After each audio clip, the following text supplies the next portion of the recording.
Amid a cost of living and housing affordability crisis, as well as a lack of rental availability, there's now a new push to turn Victoria's empty buildings into new homes. Holly Stearns is in Melbourne for us. Holly, what is the government considering? Yes, Victoria is facing a housing shortfall and the government has recognised the need for urgent reform. The number of houses, apartments and townhouses approved for construction in the state at the moment is at its lowest level in around 14 years. That's far lower than any other Australian state. Now the Andrews government is pushing to fast-track this process. They're also considering cutting land tax for landlords and developers in a bid to convert vacant buildings into emergency shelters. Premier Daniel Andrews saying that it's about getting more housing stock into the market because more housing stock will mean there's downward pressure on prices.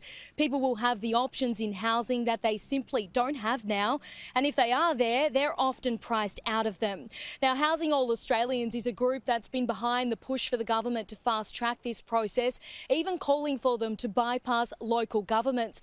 Their director warning that if you think it's bad now, you should wait for 3 to 4 years' time. Homeless and housing stress will go through the roof. Now, Bridget is also a separate non-for-profit. They've been tackling the homelessness crisis in Victoria for years now. Their director has been at the helm for about 20 years and she warns that it's worse than it ever has been before. She says that the cost of living crisis, rising rents, long wait times for community housing and population growth are forcing more people onto the street. Adding homelessness is solvable, but we need charities, government and corporates to come together.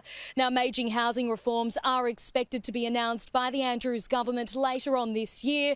Of course, that's going to be welcome news for many people doing it tough in Victoria right now.